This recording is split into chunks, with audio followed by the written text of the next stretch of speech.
Episode 1496-1500. Bab 1496, pria paling tampan di dunia. Zuan mengangguk. Mereka tidak punya banyak waktu, jadi dia segera menjelaskan tujuan kunjungan mereka.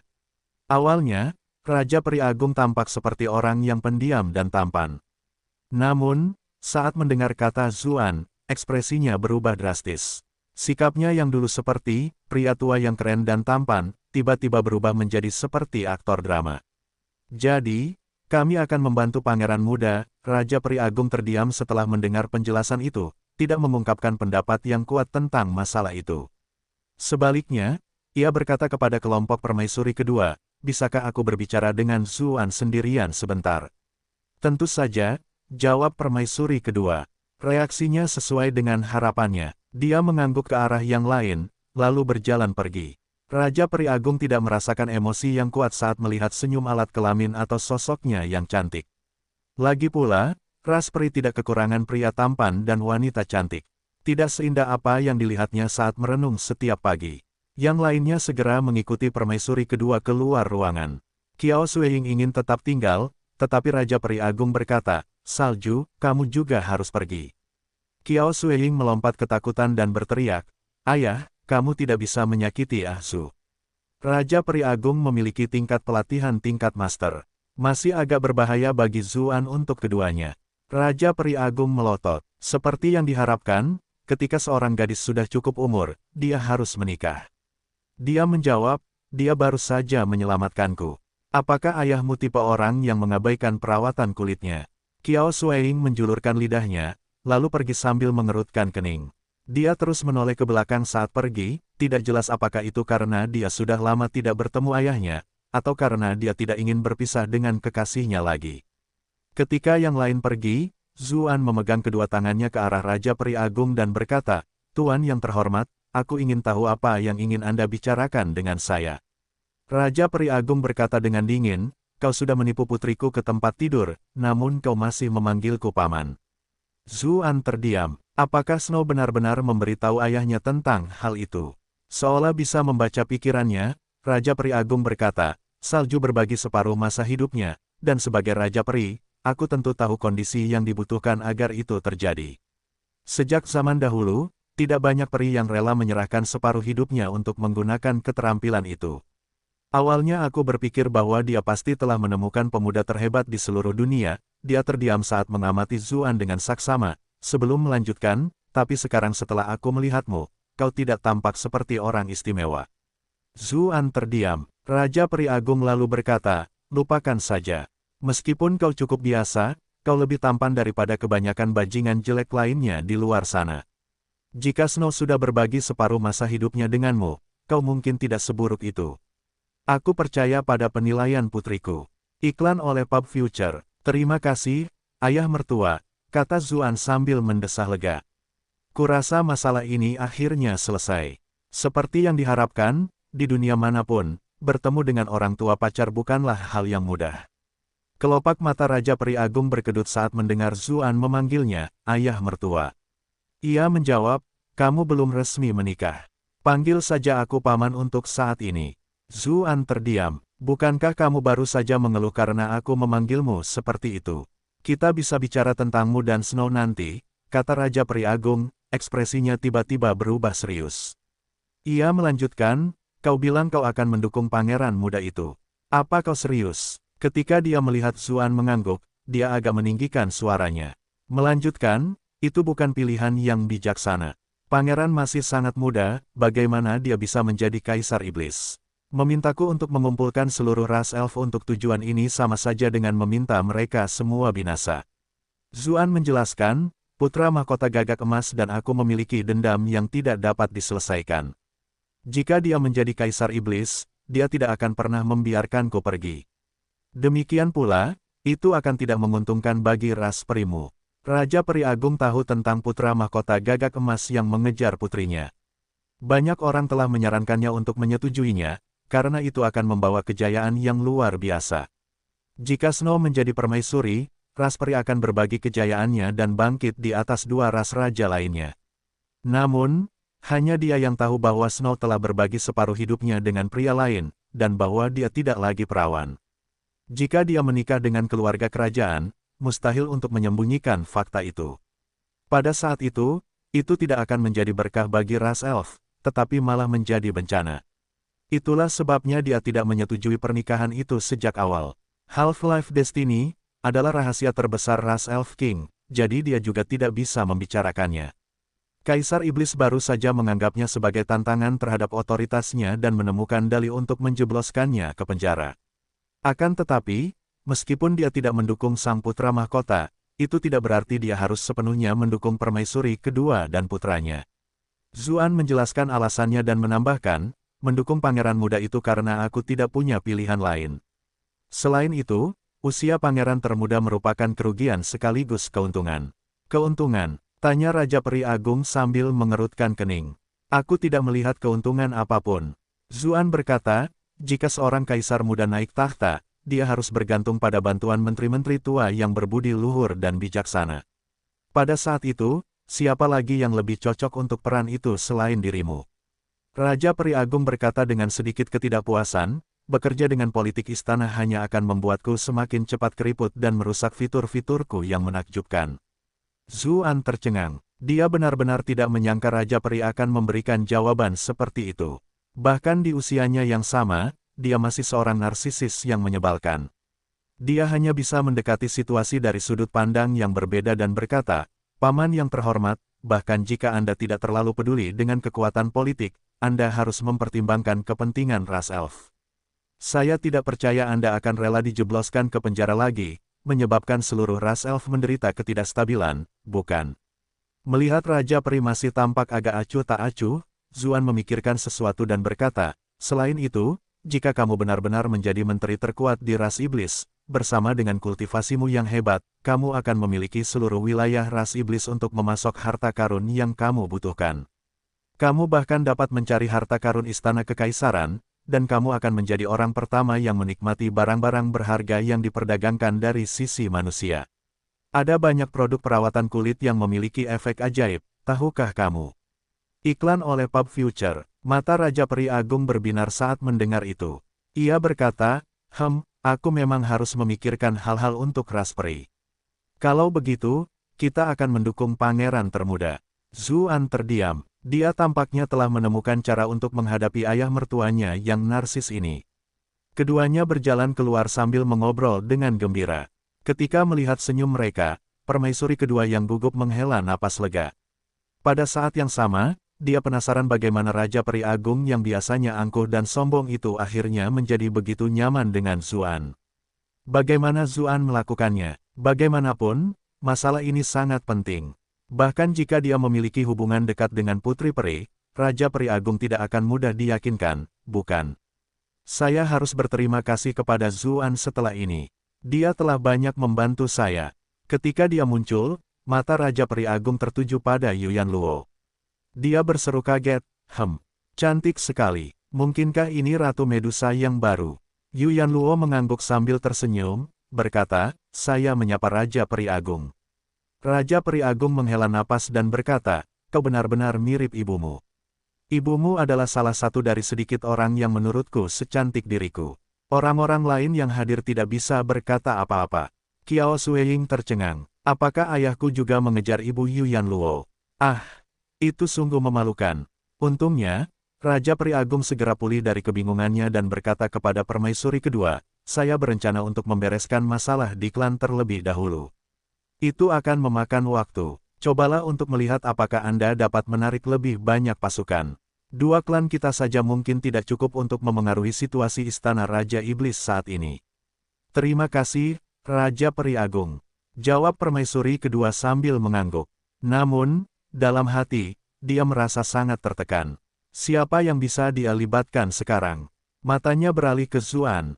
Ketika dia melihat penampilannya yang percaya diri, hatinya yang gelisah berangsur-angsur menjadi sedikit tenang. Salju, ikut ayah kembali. Ayah butuh bantuanmu, kata Raja Peri Agung sambil mengucapkan tangannya ke arah Qiao Sueying. Dia telah berada di penjara kekaisaran begitu lama dan tidak tahu perkembangan terakhir klan. Dia membutuhkan dagu di sisinya. Qiao Sueying agak enggan berpisah dari kekasihnya, tetapi dia tahu betapa pentingnya situasi ini. Dia hanya bisa dengan enggan mengikuti ayahnya. Setelah mereka keluar melalui gerbang penjara kekaisaran, Raja Peri Agung tercengang melihat Yan Suehen dan Yun Jianyu. Dia berharap, ternyata ras manusia memiliki kecantikan yang sebanding dengan kita, para peri. Salju, apa yang tidak kamu malu? Qiao Sueying menjawab, lalu bertanya, apa hubungannya denganku? Para elf memang lebih cantik dari ras lain, dan ayahmu adalah pria paling tampan di dunia, tetapi penampilanmu hanya setara dengan mereka. Ini benar-benar membuat ayahmu sedikit malu, kata Raja Elf Agung dengan nada tidak puas. Ketika melihat Yan Suehen dan Yun Jianyu berpikir seolah-olah mereka sedang melihat seseorang dengan kekurangan mental, Qiao Sueying menutupi wajahnya. Dia benar-benar ingin mengatakan, aku tidak mengenal orang ini. Bab 1497, Sekutu Baru. Setelah Raja Peri Agung pergi bersama Qiao Sueying, kelompok Zuan terbagi menjadi dua. Yan Suehen dan Yun Jianyu tetap tinggal untuk mengawasi Lei Xin dan Wu Cheng, sementara Zuan menuju Golden Peng Manor bersama permaisuri kedua dan Yuyan Luo. Putri Raja Merak Bijak, Kong Nanwu, telah menjadi putri mahkota, jadi mereka secara alami bersekutu dengan putra mahkota. Dia tidak bisa benar-benar meminta bantuan mereka. Namun, kematian ayah Raja Golden Peng kecil memiliki kemungkinan besar ada hubungannya dengan Kaisar Iblis. Fraksi mereka pasti menyimpan dendam terhadap putra mahkota, jadi ada kemungkinan untuk melibatkan mereka. Sepanjang perjalanan, Zuan menggendong pangeran muda itu. Awalnya, pangeran muda agak tidak nyaman memanggil orang asing sebagai ayah angkatnya dan dia sama sekali tidak mengizinkan Zuan menggendongnya. Tetapi setelah beberapa saat, dia merasa bahwa Zuan tidak terlalu menakutkan, dan dia cukup tampan. Atas dorongan permaisuri kedua, dia dengan berat hati menerima Zuan. Karena dia sangat takut sepanjang malam, dia tanpa sadar tertidur dalam pelukan Zuan yang lebar dan kokoh. Ketika melihat wajah putranya yang tertidur menempel di bahu Zuan, permaisuri kedua merasa hangat di dalam hatinya. Biasanya, anakku tidak dekat dengan siapapun kecuali aku tak menyangka dia akan begitu dekat dengan Zuan. Yang terpenting, Zuan juga memperlakukannya dengan baik, dan dia sama sekali tidak tampak tidak sabar.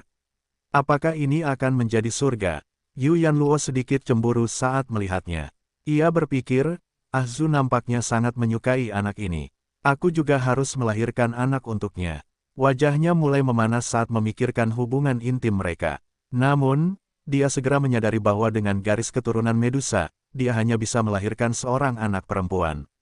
Dia belum tentu bisa memberinya seorang anak laki-laki. Dia tidak bisa menahan rasa sedikit menyesal ketika memikirkan hal itu. Rombongan itu segera tiba di Golden Peng Manor. Begitu melihat permaisuri kedua, pengawal yang berjaga di luar terkejut dan terpesona. Ketika mengetahui bahwa permaisuri kedua ingin bertemu dengan Raja Golden Peng kecil, ia bergegas dengan antusias untuk membuat laporan, seolah-olah melakukannya lebih cepat akan meninggalkan kesan yang lebih baik bagi permaisuri kedua. Zuan tak kuasa menahan diri untuk berkomentar, yang mulia sungguh menawan.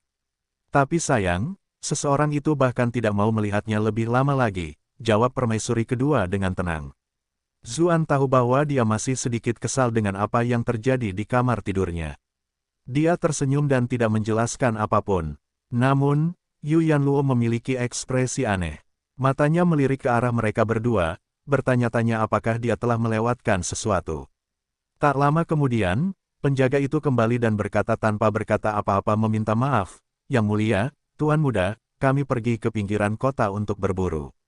Dia berada di sebuah villa di luar kota dan belum kembali. Dia meninggalkan kota untuk pergi berburu. Ulang tahun permaisuri kedua, alis yang indah berkerut, sumber konten ini NOVNBN. Ya, jawab penjaga itu. Ia tak mampu menahan diri untuk menundukkan kepala saat merasakan kekecewaan wanita itu, seolah-olah ia merasa kesal karena tak bisa membantu mengatasi kekhawatirannya. Zuan menyebalkan. Dia menghentikan permaisuri kedua untuk mengatakan apapun lagi dan menariknya menjauh. Para penjaga di gerbang melindungi mata mereka saat melihatnya. Siapa pria itu? Mengapa dia bersikap santai seperti itu pada permaisuri kedua? Yang lebih penting, sepertinya permaisuri kedua sudah terbiasa dengan ini. Iklan oleh Pub Future. Tidakkah kau bilang dia ada di istana? Tapi dia bertingkah sangat santai. Kasim mana yang bertingkah seperti itu?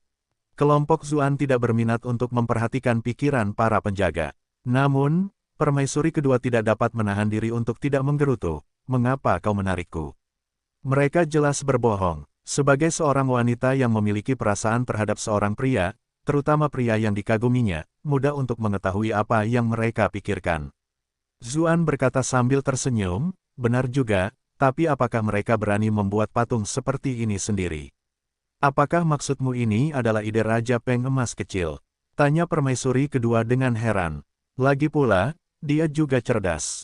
Sebelumnya, dia hanya mengabaikan kemungkinan itu karena dia benar-benar ingin melibatkan Raja Peng Emas kecil. Zuan mengangguk dan menjawab, mungkin karena Raja Peng Emas kecil melihat situasi yang kacau dan menebak niat kita. Dia tidak ingin terlibat dalam masalah ini, jadi dia mencari alasan untuk mengusir kita. Hal-hal akan menjadi sulit jika dia tidak mau bergabung dengan kita, kata permaisuri kedua, terdengar sedikit khawatir. Yu Yanluo berkata, itu mungkin bukan hal yang buruk. Itu berarti Raja Peng Emas kecil tidak berpihak pada putra mahkota atau pangeran kedua. Kalau tidak, mereka pasti sudah ikut campur dalam konflik dan memanfaatkan kesempatan ini untuk menangkap kita saat kita sendirian. Kenyataan bahwa dia memilih untuk tetap netral dalam situasi ini sebenarnya menguntungkan bagi kita.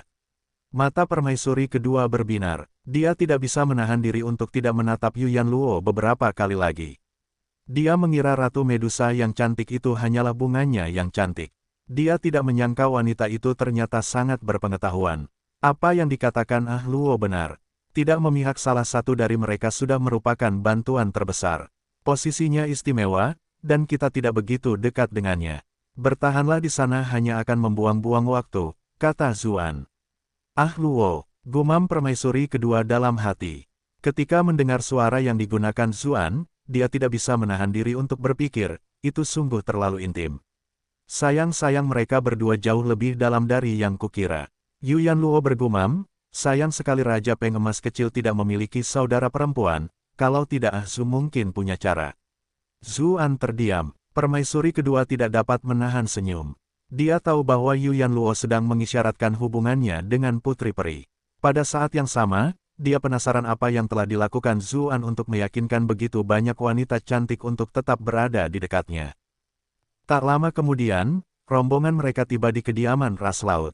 Kali ini, berbeda dengan penyambutan Raja Peng Emas kecil, mereka pun segera diundang masuk. Ciwen berlari menghampiri mereka untuk menyambut mereka, tetapi tentu saja, dia mengabaikan Zuan, satu-satunya pria. Matanya sepenuhnya terfokus pada Yu Yanluo dan permaisuri kedua. Namun, ketika dia mengingat kekuatan tinju Zuan, dia masih dengan bijaksana mengalihkan pandangannya dari tubuh Yu Yanluo. Iklan oleh Pub Future.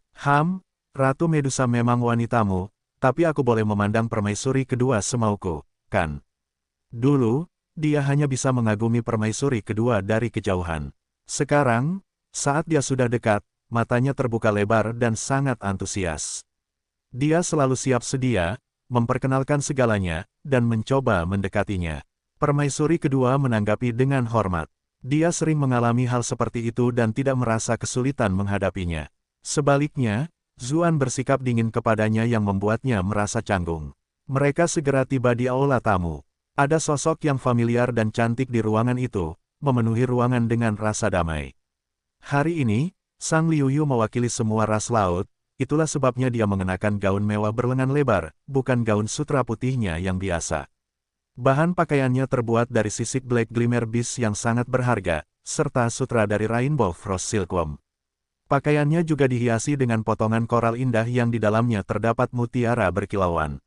Sementara itu, aula tamu tidak diterangi oleh api seperti yang biasa digunakan di klan lain, melainkan mutiara bercahaya besar. Cahaya lembut yang dipancarkannya ke tubuhnya membuatnya tampak lebih memikat. Sang Liuyu saat ini bukan lagi wanita yang keras kepala dan riang dari Akademi Bright Moon, melainkan putri yang dihormati oleh ras Ocean. Tentu saja, satu-satunya hal yang tetap sama adalah kakinya yang putih bersih tanpa noda. Lengkungan alami yang anggun membuat gaunnya yang mewah pun tampak sedikit pucat jika dibandingkan. Ketika melihat Zuan, senyum tipis muncul di wajah Sang Liuyu. Namun, ketika melihat anak yang dikandung Zuan, senyumnya langsung membeku. Reaksi pertamanya adalah, anaknya sudah sebesar ini. Ketika dia menyadari bahwa itu adalah sang pangeran muda, dia menghela napas lega. Dia menahan rasa penasarannya dan berkata sambil tersenyum, lagi pula, kau bukanlah seseorang yang akan mati dengan mudah. Namun, jika kau tidak ada lagi di dunia ini akan menjadi jauh lebih membosankan.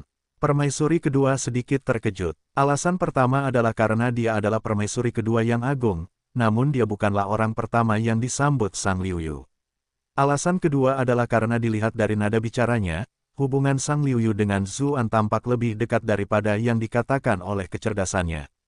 Zuan menghela napas dan berkata, aku seharusnya mati, dan aku bahkan bertemu dengan Raja Neraka, tetapi ketika dia mendengar bahwa aku memiliki satu penyesalan terbesar, yaitu aku tidak dapat melihat kakak perempuan Sang lagi, dia membiarkanku pergi. Ketika Ciwen mendengar itu sambil melirik permaisuri kedua, mulutnya tak kuasa menahan diri untuk tidak melengkung. Zuan ini tidak akan benar-benar menjadi saudara iparku, kan? Namun, caranya merayu benar-benar kacau. Itu hanya bisa menipu gadis kecil yang naif. Bibiku sangat bijak dan membenci orang yang bermulut licik. Tidak mungkin dia akan menoleransi ini. Namun, Sang Liuyu tersenyum samar saat menjawab, lihatlah dirimu, kamu selalu berbicara dengan percaya diri. Sekarang setelah kamu melihatku, mungkin sudah waktunya bagimu untuk kembali ke Raja Neraka. Zuan menggelengkan kepalanya. Raja Neraka juga sudah lama mengetahui kecantikan Putri Duyung, tetapi dia tidak pernah berkesempatan untuk bertemu denganmu.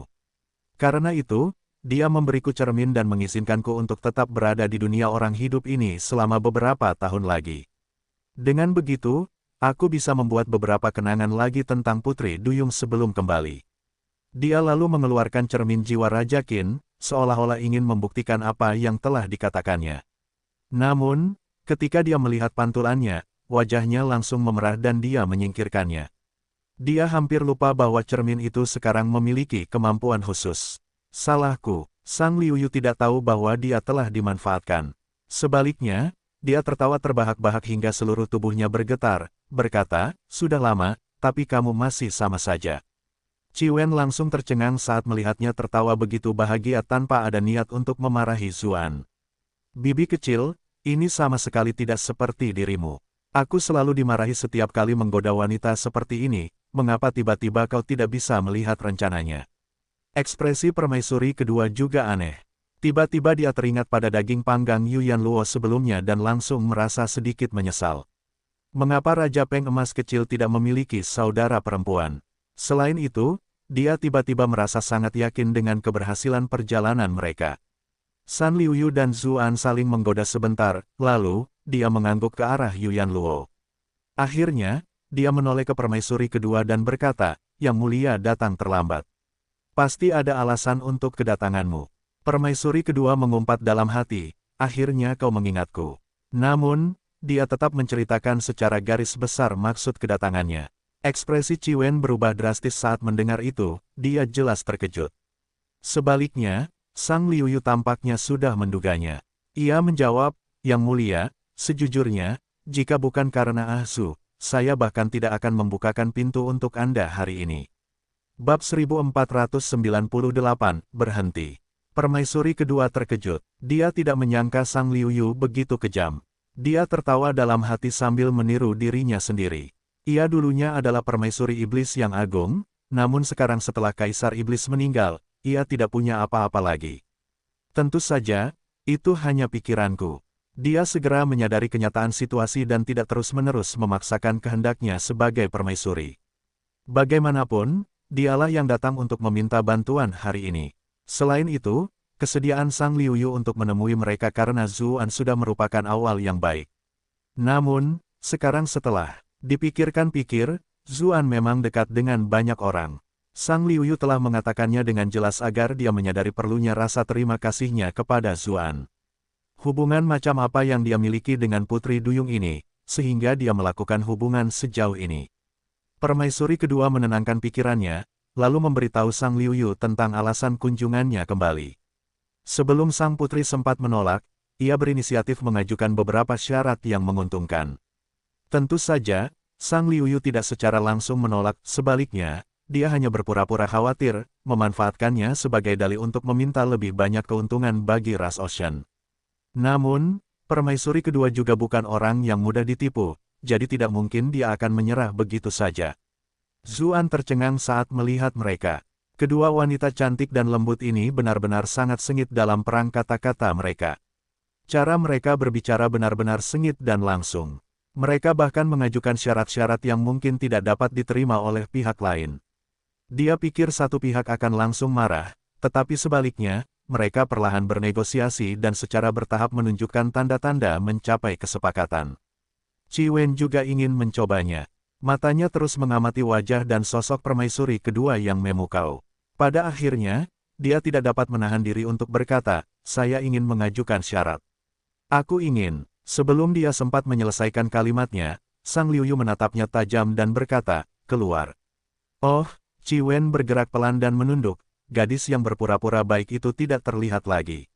Dia takut pada bibinya karena dia masih kecil. Meskipun bibinya sangat cantik, bibinya tidak pernah ragu untuk memukulnya, membuatnya trauma berat. Yu Yanluo agak khawatir melihat apa yang terjadi. Tak seorang pun wanita cantik di sekitar Ah Zu yang mudah dihadapi. Apa yang seharusnya mereka lakukan jika mereka tidak jujur dan bertengkar satu sama lain? Aku bisa meminta bantuan Yan Suehen dan Yun Jianyu di masa depan. Kita semua telah melalui banyak hal di wilayah tak dikenal dan sudah sangat dekat. Cerita favoritmu di novel.com. Jika Sang Liuyu ingin menekannya dengan kekuatan ras laut, dia akan lebih cenderung mencari Yan Suehen. Bagaimanapun, Yun Jianyu agak terlalu kejam. Dengan persahabatan yang kita jalin selama ini, dia seharusnya membantuku, kan? Negosiasi Sang Liuyu dan permaisuri kedua akhirnya mencapai kesimpulan. Permaisuri kedua memberikan berbagai macam kondisi yang menguntungkan kepada ras samudra sebagai imbalan atas dukungan ras samudra terhadap pangeran termuda yang naik tahta. Sang Liuyu sangat puas. Dia telah memperoleh banyak keuntungan yang biasanya tidak mungkin diperoleh ras samudra. Sementara itu, permaisuri kedua juga merasa puas. Meskipun pasukan ras laut di Istana Raja Iblis tidak terlalu kuat, kekuatan mereka di antara ras iblis secara keseluruhan tidak dapat diabaikan. Segalanya akan menjadi jauh lebih mudah sekarang karena dia mendapat dukungan mereka. Iklan oleh Pub Future, mengenai semua hal yang harus ia korbankan, itu hanyalah cek kosong untuk saat ini. Bagaimanapun, putranya masih belum memperoleh tahta, dan tidak satu pun dari hal-hal itu milik mereka sejak awal. Mereka tidak dapat menganggap aset publik sebagai milik mereka sendiri, bukan? Jika ia dapat memperoleh tahta kekaisaran, ia merasa harganya akan setimpal. Kemudian, Sang Liuyu mengungkapkan ketulusannya dan meminta Qi Wen mengumpulkan pasukan ras laut di Istana Raja Iblis sehingga mereka dapat membantu permaisuri kedua. Sedangkan untuk dirinya sendiri, dia tidak akan muncul secara pribadi. Alasan pertama adalah karena dia selalu lebih suka kedamaian dan ketenangan. Dia tidak suka terlibat dalam masalah seperti itu. Alasan kedua adalah untuk memastikan keselamatannya sendiri. Jika pihak pangeran termuda kalah malam ini, dia masih bisa menyalahkan Qi Wen. Lagi pula, dia dikenal sebagai putra yang suka bersenang-senang dan tidak aneh jika dia melakukan hal seperti itu. Dengan begitu, jika pangeran lain naik tahta, itu tidak bisa disalahkan pada ras Ocean. Tentu saja, Qi Wen sama sekali tidak tahu bahwa dirinya sedang dijadikan kambing hitam seperti itu. Ketika mendengar bahwa dirinya ditugaskan untuk membantu permaisuri kedua, ia dengan senang hati pergi mengumpulkan orang-orangnya. Zuan kemudian membawa permaisuri kedua dan Yu Yanluo ke kediaman ras iblis. Dengan Putri Suolun sebagai mediator, mereka dapat bertemu dengan perwakilan ras iblis di Istana Raja Iblis dengan lancar. Mirip dengan pertemuan ras laut, permaisuri kedua dan orang-orang ras iblis saling menawar. Jelaslah bahwa ras iblis tidak mau bergabung dengan pihak mereka, dan mereka tidak ingin mendukung pangeran termuda. Namun, mereka benar-benar tidak dapat menahan banyaknya keuntungan yang ditawarkan oleh permaisuri kedua kepada mereka. Pada akhirnya, setelah memberi mereka banyak keuntungan, permaisuri kedua berhasil merekrut mereka. Sama seperti ras laut, perjanjian itu hanya mengizinkan Putri Suolun membawa beberapa bawahannya bersamanya. Dengan begitu, bahkan jika sesuatu terjadi, kesalahan akan jatuh pada Putri Suolun, dan mereka dapat mengklaim itu karena dia dan Zuan memiliki persahabatan pribadi yang mendalam. Itu akan menjadi tindakan pribadinya sendiri, tidak terkait dengan ras iblis. Permaisuri kedua mengutuk mereka sebagai rubah tua yang licik, tetapi dia tahu bahwa kenyataan bahwa mereka bisa mencapai kesepakatan seperti itu sudah cukup bagus. Ketika mereka keluar dari kediaman ras iblis, permaisuri kedua menatap Zuan sambil tersenyum, dan bertanya, apakah ada adik perempuan lain yang dekat denganmu? Haruskah kita melakukan perjalanan lagi? Ekspresi Zuan menjadi gelap. Dia menjawab, apa yang kau katakan? Jumlah mereka tidak banyak. Permaisuri kedua berkata, aku tidak menggodamu. Aku serius. Aku menyadari bahwa selama ada wanita yang dekat denganmu, golongan itu pada dasarnya akan setuju. Dia kemudian menatap Yu Yanluo. Yu Yanluo berpikir, apa yang kau lihat padaku? Permaisuri kedua berkata sambil tersenyum, adik kecil Yu, kami sangat terburu-buru sehingga aku belum sempat berbicara denganmu. Aku juga berterima kasih atas dukunganmu dalam situasi ini. Jika kita berhasil, aku pasti akan membantumu mengembalikan ras ular ke kejayaannya yang dulu. Di masa lalu, ras ular merupakan klan yang kuat di antara ras iblis. Sayangnya, setelah Ratu Medusa menghilang, seluruh ras ular berakhir dalam situasi yang buruk. Mata Yu Yanluo berbinar, meskipun dia tahu permaisuri kedua hanya mencoba membeli niat baiknya, dia tetap tidak bisa menahan perasaan senang. Bagaimanapun, kekuatan ras ular di antara ras raja sudah tidak ada apa-apanya. Dialah satu-satunya yang bisa menarik beban. Janji permaisuri kedua sudah sangat murah hati. Meskipun dia tahu bahwa permaisuri hanya melakukannya untuk menjerat Zuan, dia tetap mengucapkan terima kasih. Keduanya segera mulai bersikap lebih akrab. Mereka bahkan mulai mengobrol sambil berpegangan tangan seolah-olah mereka telah menjadi teman dekat selama bertahun-tahun. Iklan oleh Pub Future, Zuan mendecakkan lidahnya dengan tidak suka. Wanita memang selalu cepat berteman, tetapi bukankah mereka juga cepat meninggalkan satu sama lain? Kemudian, kelompok itu bergabung dengan pasukan lain. Raja Peri juga telah mengumpulkan pasukannya, tetapi yang memimpin pasukan adalah Qiao Suiying dan Qiao Heng, yang dekat dengan Zuan. Raja Peri Agung tidak menampakkan diri. Setelah mereka kembali dan membicarakannya, para tetua ras elf tidak setuju dengan risiko itu. Jalan pikiran mereka mirip dengan jalan pikiran ras Ocean. Ras Demon juga sama dan mengadopsi rencana tindakan yang serupa. Permaisuri kedua tidak dapat menahan rasa kecewa saat melihat Raja Peri Agung belum datang. Bagaimanapun, ini adalah momen krusial. Kehadiran seseorang yang kuat di pihak mereka dapat menjadi faktor penentu antara kemenangan dan kekalahan. Melihat kekhawatirannya, Zuan pun menghiburnya dengan berkata, jangan khawatir, aku di sini. Permaisuri kedua memaksakan senyum. Dia bingung mengapa dia begitu percaya diri, dia hanya seorang kultivator tingkat master. Dia belum tentu bisa memengaruhi situasi. Klan Xiao dari permaisuri kedua juga bergegas datang saat mereka menerima berita itu. Bersama dengan pasukan ras iblis dan ras laut, serta pengawal gagak emas yang dipimpin oleh Lei Xin dan Wu Cheng, mereka berbaris langsung menuju Istana Kekaisaran. Terlepas dari dinasti yang berkuasa, Istana Kekaisaran akan selalu menjadi simbol penting dalam politik. Selama seseorang dapat mengendalikan Istana Kekaisaran, maka ia praktis telah memenangkan setengah dari perang. Dengan identitas permaisuri kedua, mereka memiliki alasan untuk melaksanakan rencana mereka. Maka, kelompok itu membantai mereka hingga ke gerbang Istana Kekaisaran. Namun, mereka segera dihentikan oleh sekelompok prajurit. Istana Kekaisaran adalah wilayah kekuasaan putra mahkota. Bagaimana mungkin mereka membiarkan orang lain menodai tempat ini? Permaisuri kedua melangkah maju dan berseru, apakah aku juga tidak diizinkan kembali ke Istana Kekaisaran? Putra mahkota telah memerintahkan agar tidak ada individu tanpa tugas yang diberikan memasuki istana. Seorang prajurit menolak dengan nada seperti robot. Putra mahkota yang mana? Kau harus memanggilnya yang mulia sekarang. Sebuah suara keras dan jelas terdengar. Zuan mengerutkan kening. Suara itu agak familiar. Sosok yang tinggi dan tegap muncul di atas tembok, dan di belakangnya ada beberapa orang yang dikenalnya. Orang-orang di belakangnya adalah para pangeran ras singa, Si Min, Si Gong, dan Si Rong. Pria di depannya tentu saja adalah Raja Singa Si Zentian. Sekelompok besar prajurit ras singa mengikuti di belakang mereka, mengarahkan panah mereka ke kelompok itu dan pengawal gagak emas di luar. Ekspresi permaisuri kedua berubah. Dia berseru, Si Zentian, apakah kamu memberontak terhadap negara? Yang memberontak itu kamu. Si Zentian mencibir. Kaisar Iblis yang baru telah mencalonkan dan menunjukku untuk menjaga Istana Kekaisaran. Apakah kamu memimpin semua orang ini ke sini untuk memulai pemberontakan? Saat mereka melihat Zuan, mata Simin dan para pangeran lainnya dipenuhi dengan senyum dingin. Siapa peduli jika kau menang di awal? Bukankah kami yang akan tertawa terakhir? Tunggu saja dan lihat bagaimana kami akan menghadapimu. Kaisar Iblis baru, jawab permaisuri kedua sambil membungkuk. Hanya ada satu kaisar iblis di dunia ini, dari mana kaisar iblis baru ini datang?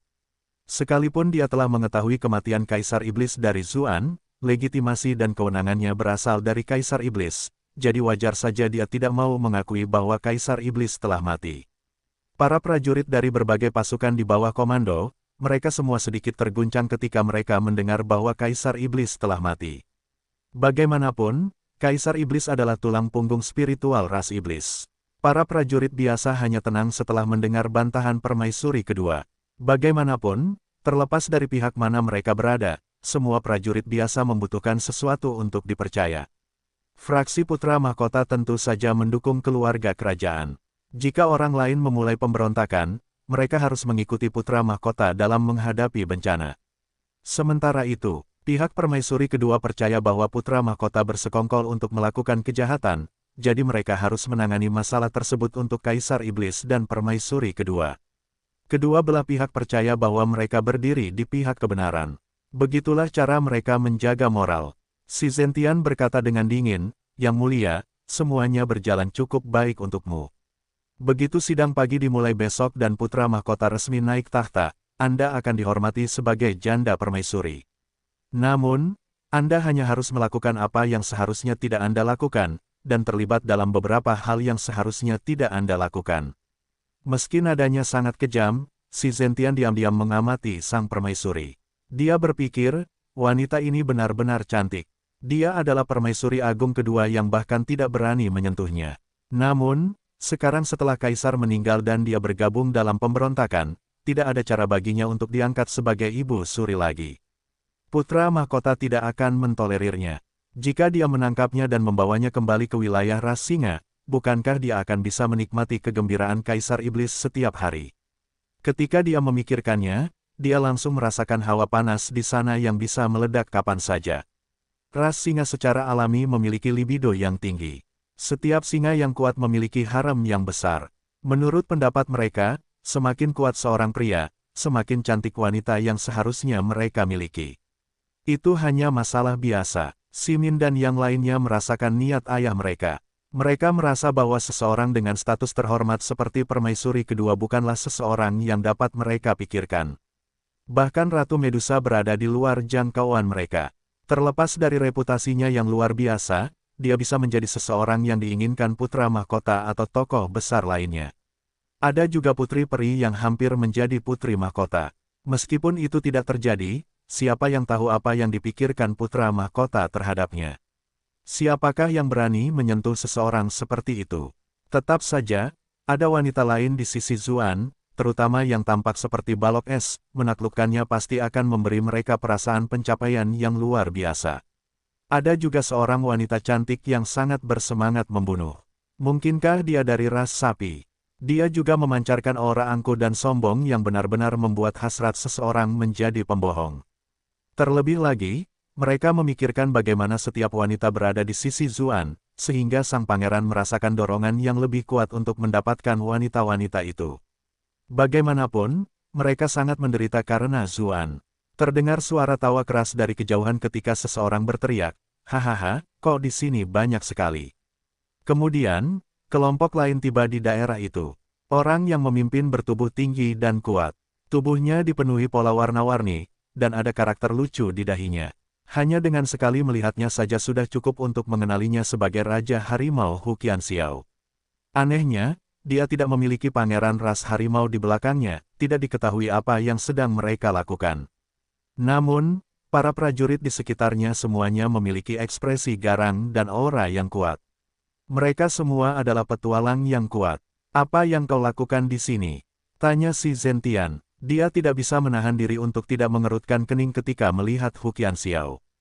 Kedua ras itu selalu saling membenci, jadi mereka tentu saja tidak suka melihat pihak lain. "Apalagi, aku takut kau tidak akan mampu melindungi istana kekaisaran dengan baik," jadi aku datang untuk membantumu, jawab Huqian Xiao sambil tertawa. Pada saat yang sama, dia mengamati sekelilingnya dengan matanya. Ketika dia melihat permaisuri kedua dan pasukan di sekitarnya, dia tiba-tiba mulai berpikir sendiri. Iklan, oleh Pub Future, benar-benar lucu. Apakah raja ini membutuhkan bantuanmu? Si Zentian mencibir. Tiba-tiba, suara keras terdengar dari kejauhan, disertai dengan energi yang mengerikan. Mereka yang hadir semuanya menoleh ke arah sumber suara. Banyak dari mereka yang terguncang. Ini adalah energi pertempuran antar Grandmaster, dan itu bukan hanya satu atau dua. Sumber suara itu tampaknya berasal dari istana pangeran kedua. Pertarungan putra mahkota dan pangeran kedua di sisi itu pasti telah mencapai klimaksnya. Huqian Xiao mengerutkan kening. Putra mahkota telah memimpin pasukannya untuk menyergap pangeran kedua, dan situasi seperti itu seharusnya tidak terjadi.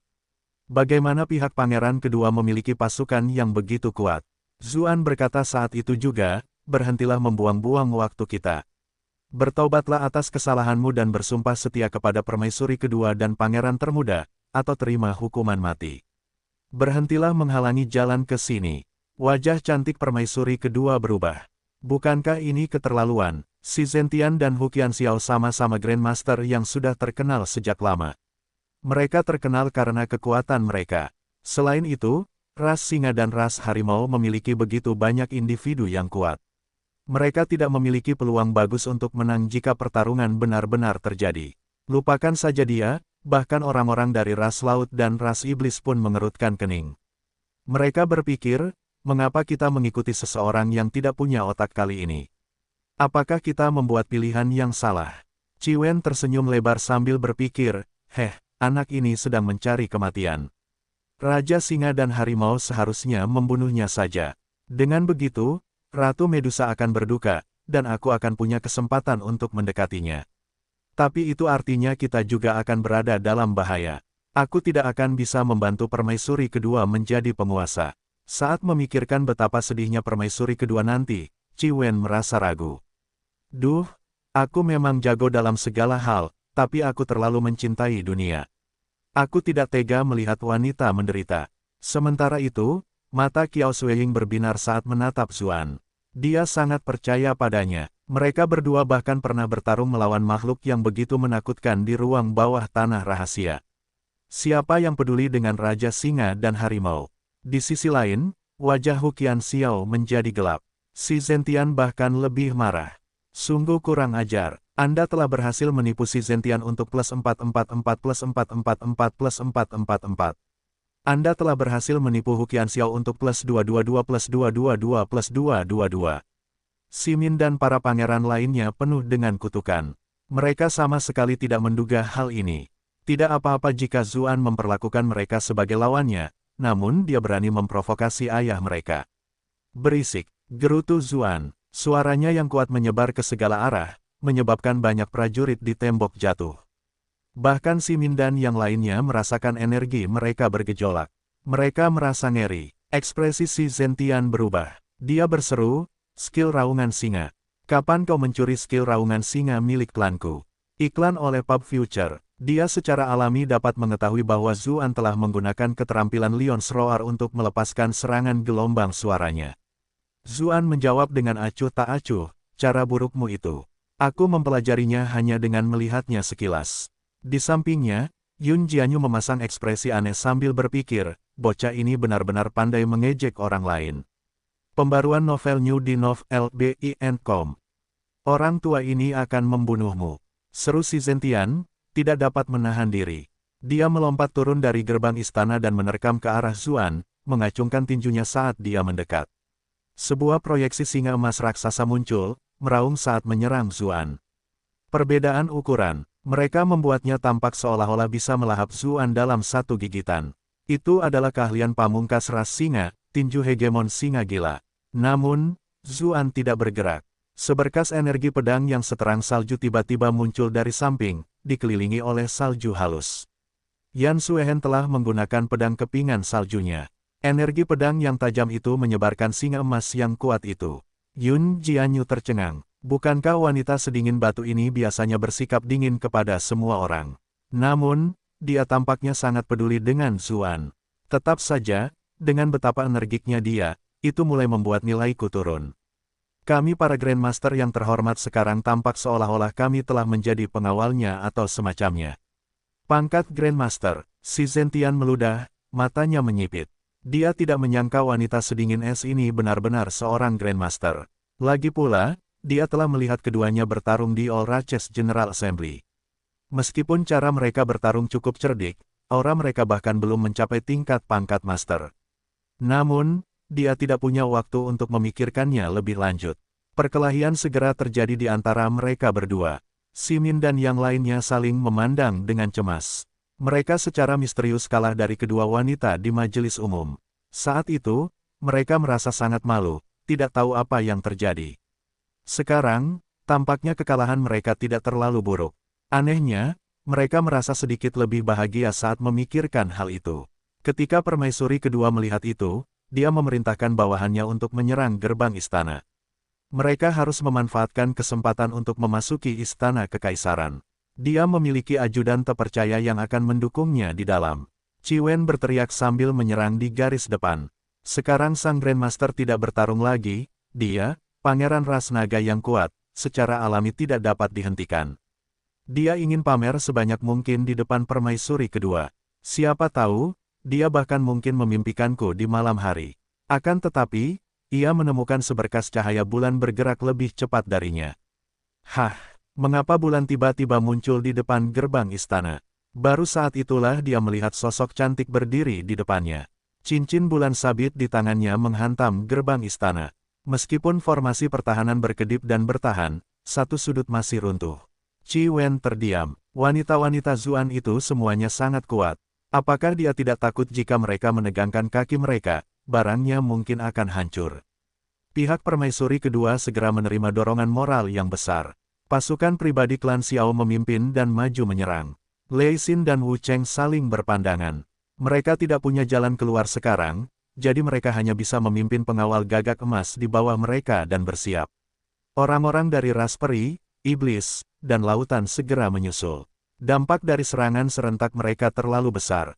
Garis pertahanan ras singa hampir seketika tertembus. Dalam keadaan seperti itu, garis pertahanan itu bisa saja hancur total. Hu Qianxiao mengutuk ras singa karena tidak berguna. Dia tidak bisa hanya melihat kejadian itu terus berlanjut.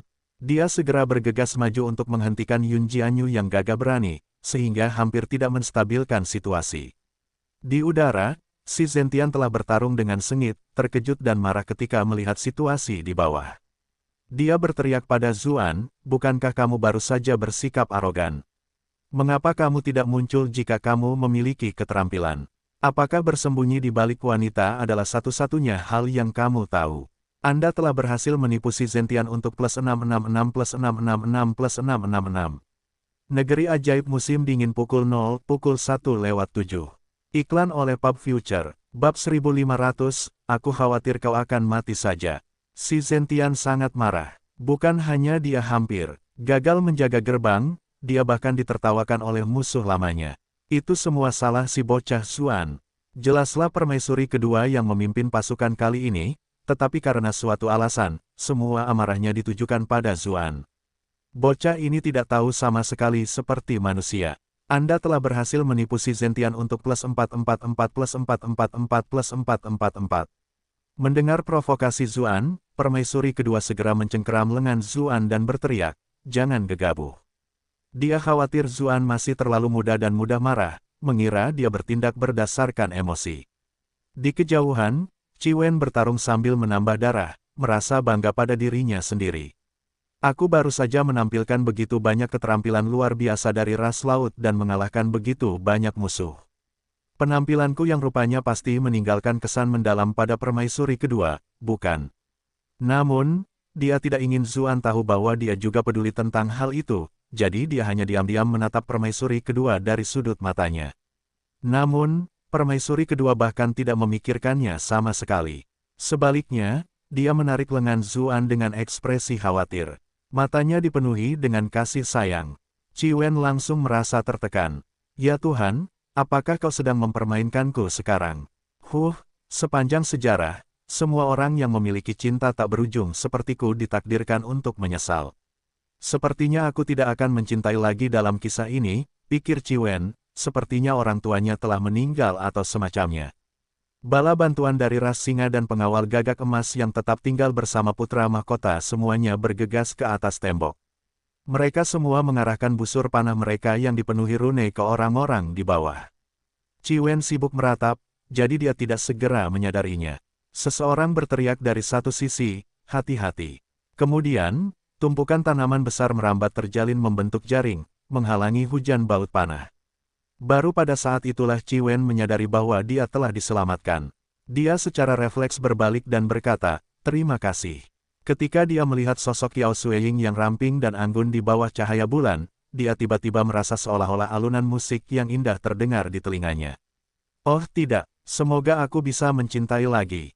Oh, putri peri yang cantik, izinkan aku memperkenalkan diriku, dia memulai, menunjukkan senyum tampannya pada Kiao Sueying. Sayangnya, Kiao Sueying memotongnya sebelum dia sempat menyelesaikan kalimatnya, dengan berkata, kenali, pantatku. Cepat dan bertarung, senyum Ciwen langsung membeku di wajahnya. Mengapa putri peri ini tidak hangat sama sekali? Bagaimanapun, menurutnya, itu hanya membuktikan bahwa Kiao Sueying memiliki sifat yang terus terang, dan dia bukanlah tipe wanita yang suka berpura-pura murni. Ah, aku jatuh cinta. Tepat saat itu, bantuan lain datang dari sisi istana kekaisaran. Mereka tampaknya tengah mempersiapkan formasi pertahanan yang lebih tangguh. Mata Yu Yanluo bersinar terang. Mata Medusa membuat para petualang kuat yang datang perlahan mulai membatu, gerakan mereka melambat. Mulut Ciwen hampir ternganga. Ia berpikir, wanita-wanita di sekitar Zuan semuanya kejam. Aku harus menjauh saja darinya. Tetap saja putri dari ras elf yang nampaknya paling lembut dan halus. Hah, tunggu, putri peri tampaknya sangat dekat dengan Zuan dalam perjalanan ke sini juga. Sialan, bagaimana ini bisa adil? Mengapa semua wanita cantik ada hubungannya dengan dia? Iklan oleh Pub Future. Putri Suolun menggunakan kesempatan yang diberikan Ratu Medusa untuk memimpin ras iblis ke medan perang, menghancurkan titik pertahanan musuh satu demi satu. Saat ia menyerang dan bergerak dalam formasi pertempuran, sosoknya yang luar biasa memancarkan aura kecantikan yang memukau. Mata Ciwen berbinar. Orang-orang selalu mengatakan bahwa wanita ras iblis rasanya sangat lezat, tetapi aku belum pernah mencobanya sebelumnya. Putri ras iblis ini cocok dengan seleraku, baik dari wajahnya maupun bentuk tubuhnya. Kalau begitu, aku akan mengejarnya. Tidak mungkin wanita ini ada hubungannya dengan bajingan juga, kan? Zuan tidak menyadari titik amarah yang terus-menerus keluar dari naga kecil di bagian belakang. Dia menatap si Zentian dengan acuh tak acuh dan berkata, aku hanya khawatir jika aku ikut campur, kau akan langsung kehilangan nyawamu. Hah, si Zentian awalnya tercengang. Lalu, dia tertawa terbahak-bahak. Dia hampir terluka oleh pedang kepingan salju milik Yan Suehen, bertanya, apakah kamu mencoba membuatku mati karena tertawa? Sementara itu, saudara-saudara Simin, Sigong, dan Sirong, juga tertawa di tengah pertempuran ketika mereka mendengar Zuan. Siapa yang salah dengan kepala orang ini? Menang melawan kami melalui rencana dan gaya hidup sehat adalah satu hal, tetapi Anda bahkan berani membenci ayah kami. Tahukah kamu siapa ayah kita? Dia adalah salah satu ahli terkuat di antara semua ras Vien. Dia bisa membunuhmu semudah menghancurkan semut. Namun, Zuan tidak membuang waktu lagi dengan kata-kata dan mengeluarkan busurnya. Kemudian, seorang anak panah yang tampak seperti ilusi muncul. Simin mencibir. Dia sebenarnya berencana untuk melancarkan serangan rahasia. Sayangnya sekali dia tidak berada pada level yang cukup tinggi. Busur dan anak panah itu bahkan tidak akan mampu mengenai ayah. Kakak ketiga memang bijak, seperti yang diduga. Separuh kakak di sebelahnya sambil mengacungkan jempol.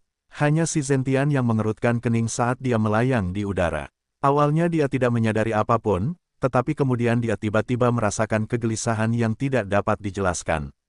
Mana mungkin aku takut pada bocah nakal itu, kan? Bagaimana mungkin? Dia ingin tertawa, tetapi tidak bisa. Tiba-tiba, dia teringat ketika dia pernah melihat busur itu sebelumnya. Bukankah itu? Tepat pada saat itu, seberkas cahaya terang terbang ke arahnya, membuatnya berpikir bahwa ia telah melihat bintang jatuh. Itu pertama kalinya dia melihat bintang jatuh di dekatnya, dan juga terakhir kalinya.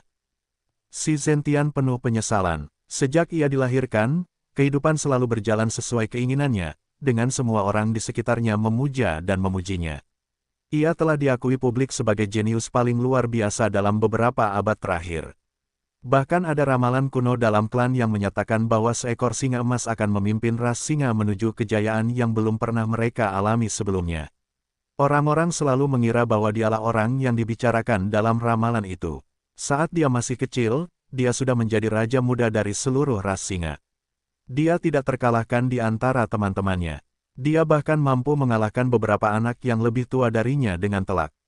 Setiap kali ia pergi bermain di alam liar, jika ia tidak jatuh dari tebing, ia telah ditangkap oleh burung besar, atau dikepung oleh binatang buas. Namun, ia selalu dapat mengubah keberuntungan menjadi keberuntungan, jatuh ke sarang burung atau lembah binatang buas dan memperoleh berbagai buku rahasia, keterampilan ilahi, dan harta karun yang menakjubkan, dibandingkan dengan pertemuannya yang tidak terduga. Kesempatan yang ditemukan oleh junior seperti Si Ling dan yang lainnya tidak berarti apa-apa. Semakin bertambahnya usianya, semakin kuat pula pertumbuhannya, tanpa akhir. Lupakan orang-orang seusianya, bahkan para ahli generasi tua pun tidak sebanding dengannya. Jadi, untuk mendapatkan pengalaman bertempur, ia mengambil inisiatif untuk memisahkan diri dari ayahnya. Ia mulai mengembara bagaikan padang rumput. Ia tidak puas dengan pertempuran yang bersahabat, karena ia tahu lawan-lawannya akan menahan sebagian kartu truf mereka. Keuntungan yang akan diperolehnya dari pertempuran semacam itu akan terbatas. Karena itu, ia hanya melakukan satu hal, setiap kali ia melewati suatu suku, ia mencuri istri terkuat di sana. Iklan oleh Pub Future, dendam terbesar yang datang tidak lain adalah membunuh ayah sendiri, atau mencuri istri sendiri. Hanya dengan cara itu ia dapat membuat begitu banyak ahli siap melawannya sampai mati. Perjuangan hidup dan mati seperti itu akan benar-benar menentukan siapa yang lebih kuat. Tentu saja, ada alasan lain mengapa dia mencari ahli seperti itu, yaitu karena wanita dari pengembang yang kuat seringkali adalah wanita yang paling cantik. Bermain-main dengan mereka sungguh menyenangkan. Begitu saja, dia mengembara di dunia selama beberapa tahun, segera meninggalkan semua ahli di padang rumput yang dilanda teror. Pada saat itu, dia tidak dapat lagi menemukan lawan yang layak. Karena itu, dia kembali ke istana Raja Singa, lalu menantang ayahnya.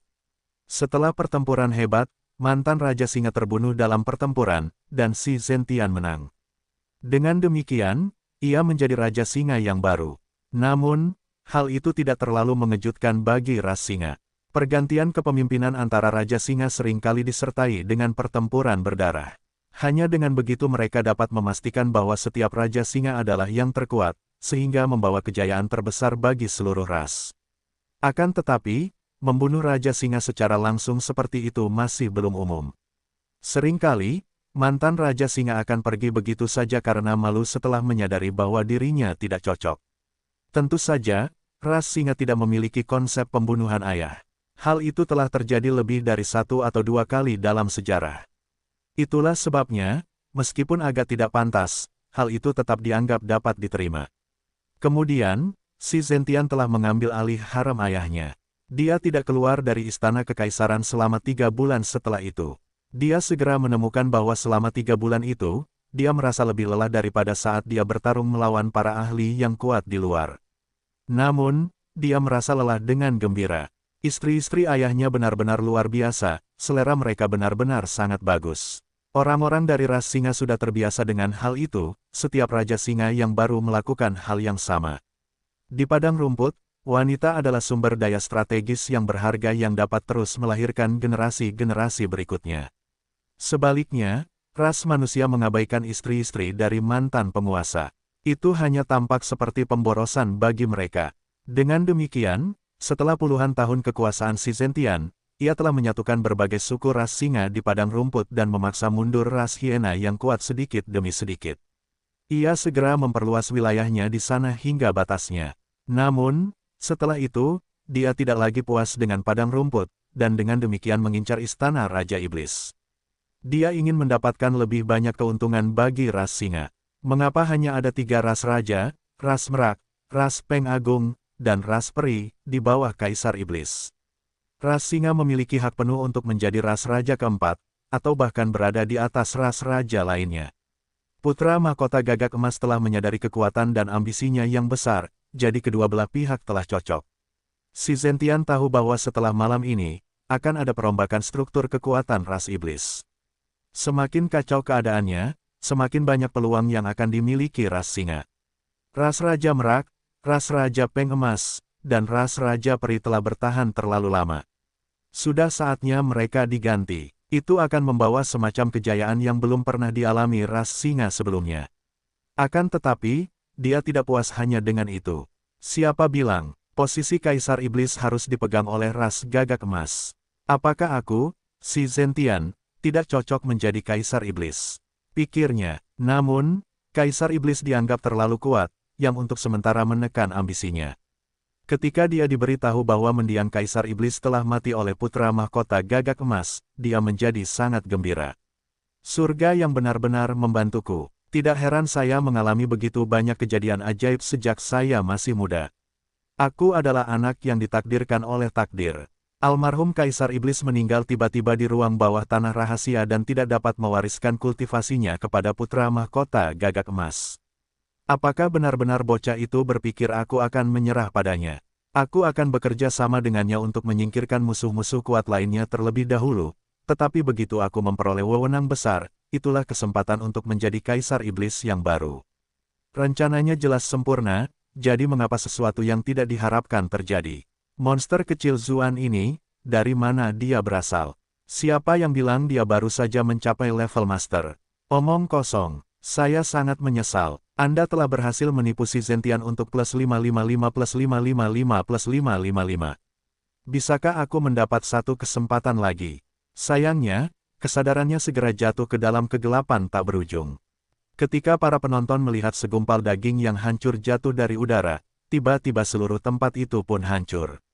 Banyak orang menggosok mata mereka dengan bingung, berpikir bahwa mereka mungkin salah. Beberapa dari mereka mengira si Zentian hanya terluka. Namun, dengan suara keras, tubuhnya hancur berkeping-keping karena terjatuh. Mereka yang hadir akhirnya bereaksi terhadap apa yang telah terjadi.